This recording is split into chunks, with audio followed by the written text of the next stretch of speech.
The current, is the current recovery due to pent-up demand, or do you think that this will be sustained? I think it will be sustained because the pent-up demand argument was very right nearly 4-5 quarters ago, when post the Omicron we were coming back. People thought 2022 festival season was driven by revenge shopping, yes, pent-up demand and so on. But that pent-up demand won't stretch itself for more than one season if you want to, take it that way. 2022 festival season was in its normal course and there was no exaggeration in the markets or even in consumption. So I think it has now reached a level where it will sustain itself. No, I ask this question also because the rural demand is still tepid. Looking at the commentary coming from FMCG companies in India. Also, if we look at, the work under the Manrega scheme and the, and FMCG results, I ask this question in this context as well. Can aggregate demand be more robust?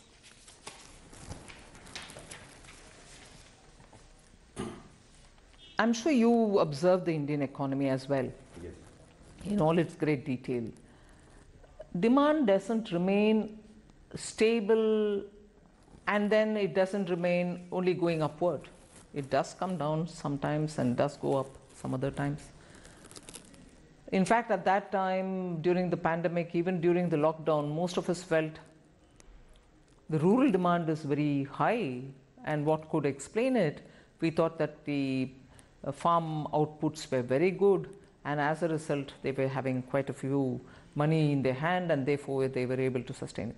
So that happens soon after the harvest. But rural demand even today, in terms of the people who are in the farm equipment manufacturing areas, are quite comfortable with what is going on in the rural market. It's not as if demand has affected them. So people are purchasing equipments to do their tilling or farming activities. That's one. I'm not just talking about tractors, but even the other equipments which go in. One. And second, also rural demand, which is FMCG related or your daily consumption related items. Your GST revenues, whilst I don't want to say that revenue GST going up is purely on rural, it may be urban and rural, but it means that it cannot be maintaining a sustained level if one of the segments, rural or urban, really fall down drastically. So I don't think it's worrisome, if at all, any drop. The RBI governor says that the worst of inflation is behind us. So can the RBI then take a more relaxed view of monitoring, tightening and support growth in the coming weeks and months? Well, I realize that if I do comment, it will look as if I'm guiding the RBI or anything like that. No, broadly speaking. But I suppose, yes, the way in which inflation has come down, both by RBI's action and by the government's action, and the government's action has been steady and at it for some time. So I expect, since the fall in the inflation, it doesn't seem to be just a momentary or a 1-month affair. It should sustain itself in the process of coming down, and therefore they should, and you're right, therefore there shouldn't be that much pressure on the central bank to keep the pace of increasing the rates. But the MPC will take a call. Of course. Any concern that you feel is there because of the twin deficit problems?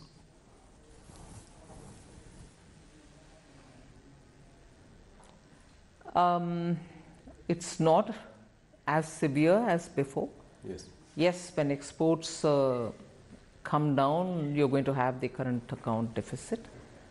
But it's also now suddenly going up as well as it was before, a couple of months ago, one. And second is also the import. Imports also keep slightly going up sometimes, but it's also coming down. If these two factors are primarily the ones which we have to concern ourselves with, monthly fluctuations I say, yes, fluctuation should not worry us. But if every month there is a steady decline and there doesn't seem to be a sign of increase or coming upward, uptick as you would say, if there is no chance of an uptick predicted in the next few months, then I think I should worry. But monthly looking at coming down and going up need not worry us so seriously. Okay. So next year the centre and states will spend rupees 13.7 lakh crore as capital expenditure. By any account, it's a phenomenal number. Capacity utilization in the manufacturing sector is at about 72%. My question is, when do you think that the private sector will enter this virtuous cycle of capital spending? They are in it already, I would think. There has been a minor uptick. But I've been explaining this. I'm not sure if industry is explaining it as much, but I read it. So I keep read it in the sense my inferences based on the kind of discussions which happen. India's industry, the old India industry as well as the new, which is the IT related industry, software and so on, both old India industry and this, are transitioning also with the energy related matters, are transitioning also in the way in which their shop floors are operated. So the investment that they make is not to create one more unit of what they already have. The investment that they have to make, and therefore the conscious decision that they have to take, will now also look at not just expanding existing capacity the way it is, but also looking at bringing high technology, Web3, robotics, 3D printing and so on. So that together with moving towards more renewable energy use, making a green product of what they are making. For instance, steel industry is facing huge barriers in Europe. Now, their business of having to invest and expand now would be not to just produce more steel, but to produce green steel. So the investment there has three new dimensions which have never been into consideration earlier.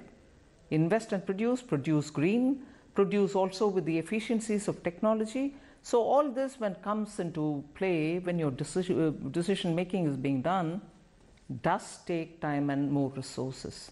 So I would want to give that advantage for India's private sector, that yes, their process is going to be somewhat more complicated in terms of taking the decision, but I think the atmosphere is conducive for that on all grounds, technology, green and so on. News 18 India की web series FIR number 208 streaming today.